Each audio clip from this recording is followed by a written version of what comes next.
The nationwide End Bad Governance protests happened, and this week we'll let you know how it all went down in the nation's capital. The highs, lows, and the very lows in our focus on the FCT. Meanwhile, one of the security agencies charged with guarding the protesters and ensuring critical infrastructure was not damaged by looters and hoodlums during the protest joins us on the program to update us on the arrests made and infrastructure recovered. It's our protest update on Dateline Abuja. Stay with us. Hello and welcome to Dateline Abuja. I am Kayla Megwa. Let's begin with the major stories from Nigeria's presidency this week in our Abuja wrap. President Bola Tinubu has pledged that his administration will ensure companies involved in mineral exploration in the country prioritize the health and safety of Nigerians and the host communities. The president made this commitment while receiving a presentation titled Harnessing the Mining Industry for Enhanced National Security and Development, Strategic Options for Nigeria by 2035 from course 32 participants of the National Defense College in Abuja. In response to the presentation, the president praised their efforts and emphasized the importance of diversifying Nigeria's economy. He also instructed security agencies to intensify their crackdown on illegal mining activities across the country. The Chief Executive Officer of Innocent Vehicle Manufacturing, Innocent Chukwuma, has highlighted the numerous benefits the country stands to gain from the federal government's initiative on CNG. Mr. Chukwuma made these remarks while speaking to State House correspondents following his meeting with President Bola Tinubu at the presidential villa in Abuja. He urged Nigerians to remain patient, assuring them that the current administration is committed to addressing the nation's challenges. A former chief whip of the Senate, Senator Ali Ndume, has apologized to the leadership of the ruling All Progressives Congress for not consulting the party before publicly accusing President Tinubu's administration of maladministration. Senator Ndume, who represents Borno South in the upper chamber of the National Assembly, however, says he stands by his words, insisting that whatever he said or did was out of patriotism.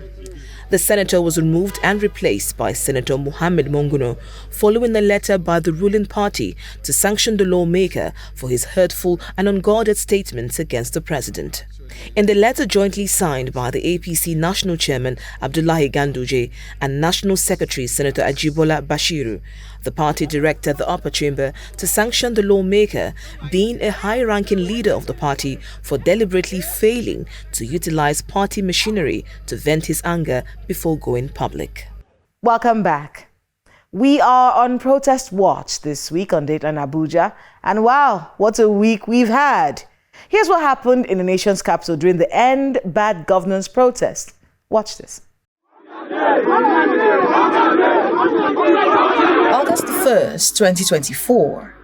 Protesters gathered at the entrance of the Moshood Abiola Stadium in Abuja, chanting solidarity songs and holding placards displaying their demands. They called for improved governance, economic reforms, and an end to police brutality, creating a vibrant and determined atmosphere as they voiced their concerns.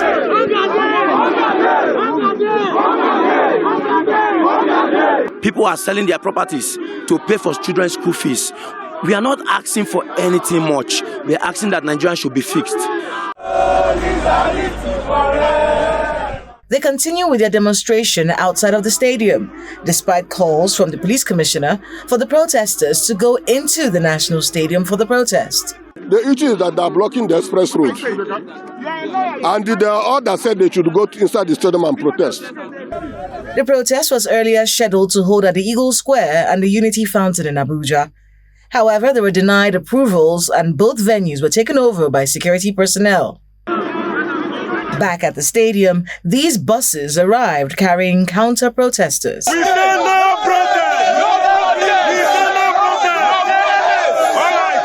The police had to step in to prevent a possible clash between the two groups.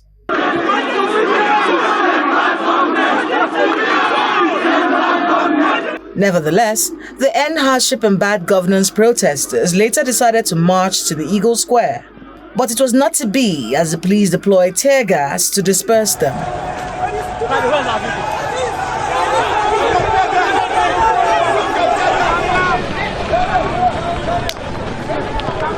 The police intercepted them at the entry to the 3-armed zone, where a series of tear gas canisters were fired.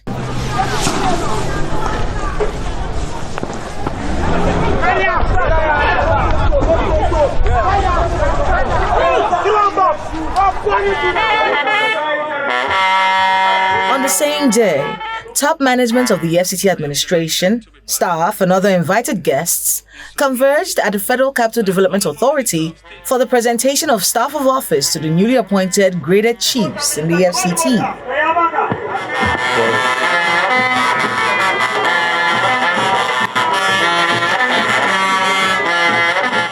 The FCT Minister Nyesom Wike gives his views on the nationwide protest and that holding in the FCT, reiterating the federal government's readiness to dialogue with the protesters. We have stated categorically that we are not stopping protests, but we only appeal that give government some time that some of these issues will be resolved. And we have tried to tell the people of Abuja, residents and individuals, that we are doing quite a lot to change the lives of our people. On day 4 of the protests at 7 a.m., President Bola Ahmed Tinubu addresses the nation. My dear Nigerians, especially our youths, I have heard you loud and clear. I understand the pain and the frustration that drive these protests, and I want to assure you that our government is committed to listening and addressing the concerns of our citizens. But we must not let violence and destruction tear our nation apart. The 20-minute broadcast was met with criticism by several Nigerians, including Nobel laureate Professor Wole Soyinka and senior advocate of Nigeria, Femi Falana, who accused the president of not addressing the demands of the protesters. It is day 5 of the nationwide protests, and the MKO Abiola Stadium in Abuja is still the only place the End Bad Governance protesters are allowed to assemble, following the court order. However, at about 11 a.m., some protesters who arrived at the stadium in buses were dispersed.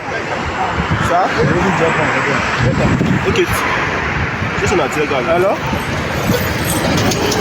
The protesters are concerned over the use of excessive force by security agencies. We gathered again at NKO Abiola Stadium, the same government of Bola Ahmed Tinubu that went to court to get a court order to restrict our activity to NKO Abiola Stadium. The same government of Bola Ahmed Tinubu also brought talks to meet us the same venue. This morning again, they have also brought talks to come and unleash violence on us. And unfortunately for them, their own very police now fire tear gas at the talks that the government brought to come and unleash mayhem on innocent and peaceful protesters. Meanwhile, normalcy has returned to Karu, a suburb in the border between Abuja and Nasarawa State. Earlier in the day, some protesters gathered in the community but were quickly dispersed by security agencies. In the morning around 7, I just come out. I saw some people came from Nasarawa with tires, starting burning tire in this our junction, Karu Junction Mosque. Immediately, by the time I saw them, I quickly called the depot of Karu. Before 10 minutes, the depot of Karu arrived. And then we started to stop the people. By the time we finished them, some people just run away to this Yanya. That same day, with the protests across the country taking a dangerous turn, with lootings and curfews imposed in parts of northern Nigeria, the Chief of Defense Staff, General Christopher Musa, speaking after a security meeting with President Bola Ahmed Tinubu at the presidential villa, displaced any insinuations of a coup in the country, saying that all security agencies stand for democracy and warned those protesting with Russian flags to stop. We're also aware that all of us have seen it, where some foreign flags have been flown within the sovereignty of Nigeria, and that is totally unacceptable. We are warning in clear terms, and the president has also said we should convey this, that we will not accept anybody, any individual flying any foreign flag in Nigeria. That is treasonable offense, and it will be viewed and treated as such. Day 6 of the nationwide protest against hardship and bad governance, and the major roads in Abuja are bustling with life again after the first 5 days of the protest disrupted businesses in the nation's capital. The situation is not different in the satellite towns. On the Karu-Nasarawa axis and the Kubwa-Kaduna axis, the roads are alive again with motorists. On this road leading to the three-arm zone where the Eagle Square is located, there is heavy security. The situation is the same at the Berger roundabout. At the Moshood Abiola Stadium, where protesters have been demonstrating for the past 5 days, security personnel take over the entrance, asking everyone, including journalists, to go inside the stadium. There are no protesters here.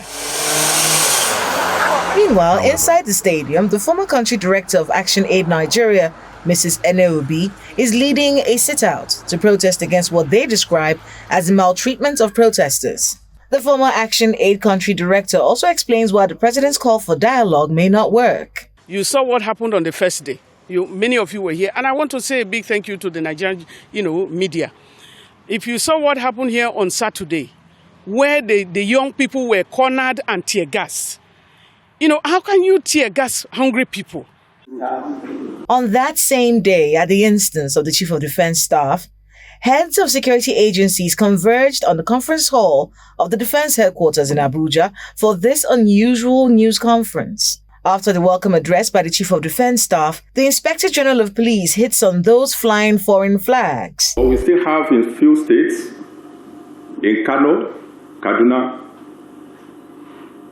Katsina and Bauchi State, group of people who started subversive campaign, waving flags of other countries and openly calling for military takeover of government.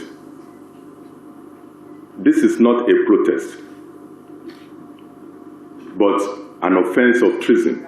The service chiefs state their position. I want to remind all Nigerians that while it is a constitutional right to participate in peaceful protest, it is also an offense and a crime to engage in disorder, violence, and chaos. The armed forces of Nigeria is constitutionally charged with the responsibility of defense of the nation from both internal and external aggression and protection of the sovereignty of this country. And this is for the overall good of the entire citizens of this country. The Nigerian Army stand assured in defense of our democracy, of our peace, of our harmony, and we are not going to shift ground on that. Diaspora sponsors of the protests have also been identified and are being monitored. Some of these people who are actually in diaspora, we have a number of them who are actually instigating this mayhem that we're seeing right now. What we've done is we've had them on our watch list and they've been watch listed. We have them on our radars and we're making sure that any attempt they make to come into the country will notify the necessary authority. For persons taking advantage of the protests, the Chief of Defense Staff reads the Riot Act. It's our duty to protect Nigerians. The only people we're after are those ones that don't mean us well, the enemies of the state. And anyone who makes himself an enemy of the state then will be ready to face the law. Meanwhile, while meeting with the diplomatic corps in Abuja, the Minister of Foreign Affairs, Ambassador Yusuf Tuga, revealed that 7 Polish nationals have been arrested by the Department of State Services for their alleged involvement in the display of foreign flags in Kano. He decried how the past few days had seen bad narratives on social media about Nigeria, noting that this is currently threatening the peace and stability of the nation. He restates the federal government's commitment to protecting members of the diplomatic corps. President Tinubu understands the pain and frustration that drive the protests and has assured that his government is committed to listening and addressing the concerns of Nigerians.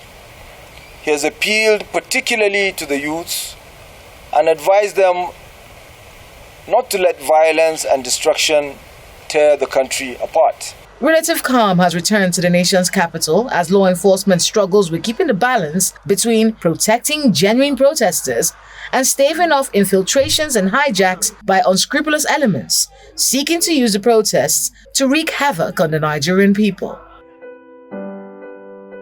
The Federal Capital Territory FCT Command of the Nigeria Security and Civil Defense Corps, NSCDC, says 12 suspects have been arrested for allegedly vandalizing critical national assets and infrastructure in Abuja during the End Bad Governance protest. Olushola Odumusu, the FCT commandant of the NSCDC, joins us on the program.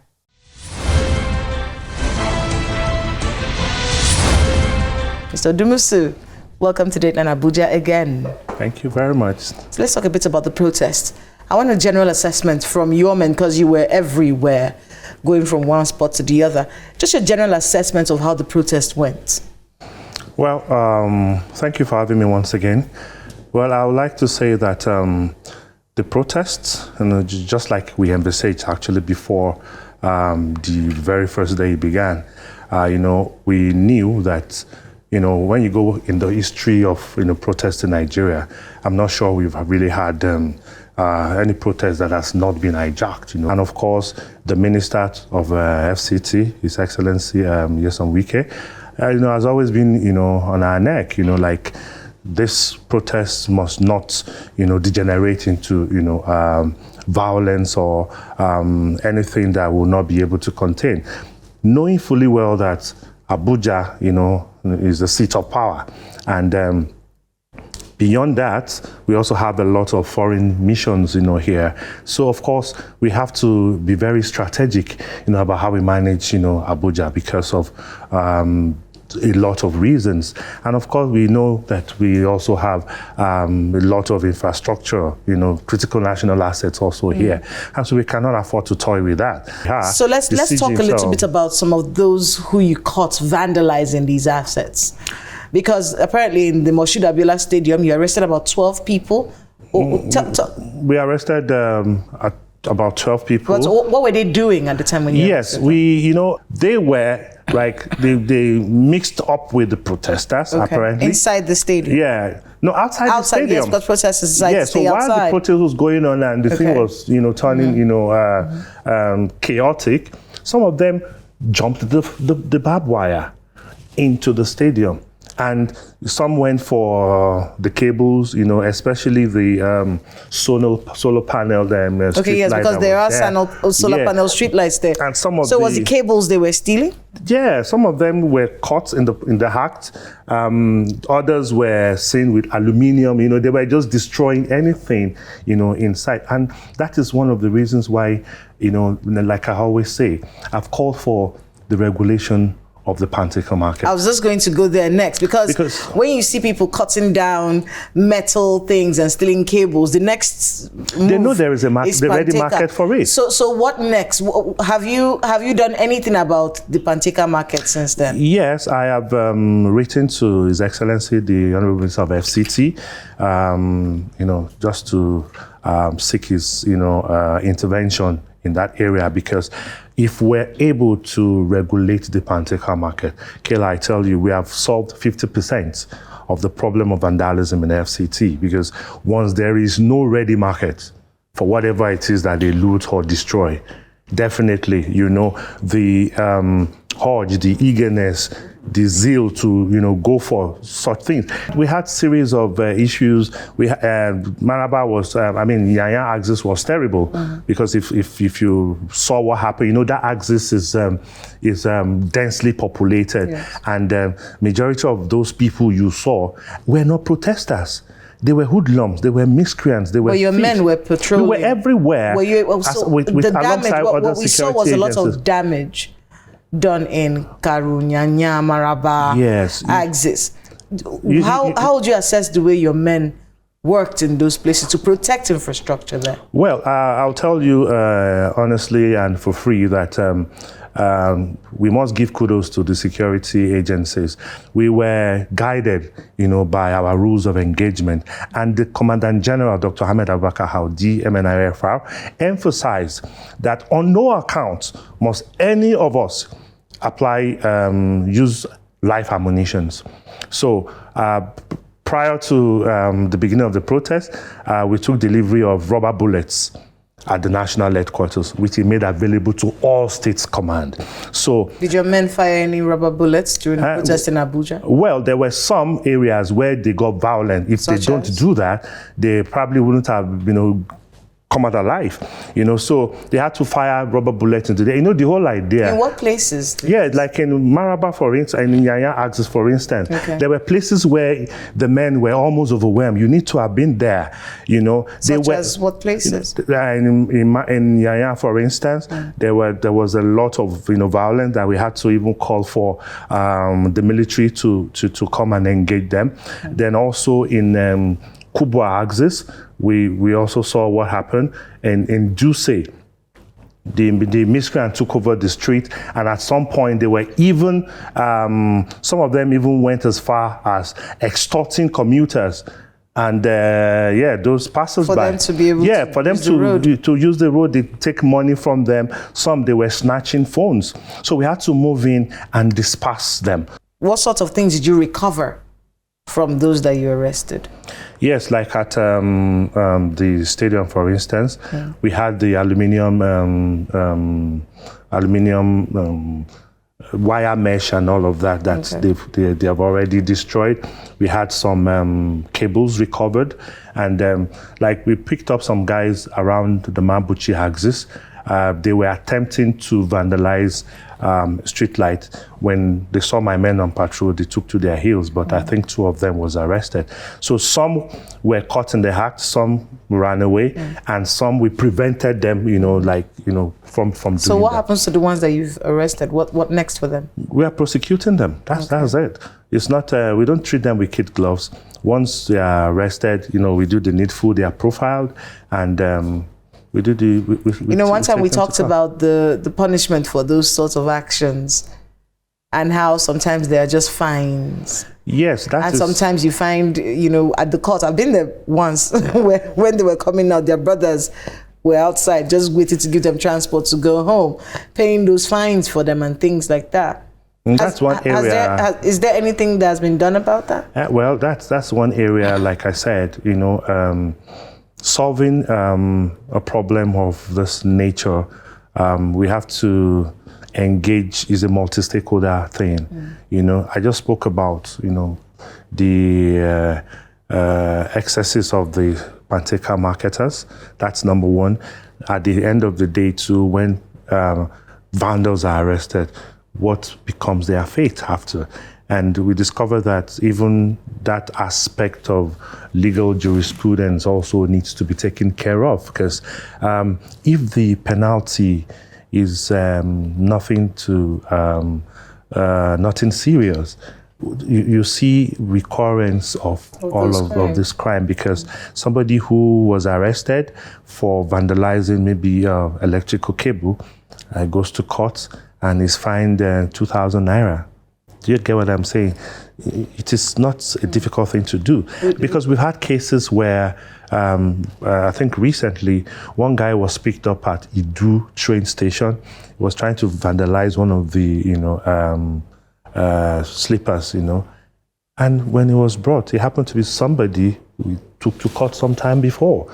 Who, so he's a repeat offender. Do you understand what I'm saying? So government also needs to assist us, to review, the penalties, for these people, even if it's for the sake of deterrence. We need to be very intentional about it. I want to thank you so much, Mr. Odumusu, for being with us on Dateline Abuja. Thank you once and good luck with all the work you have ahead of you. Thank you very much.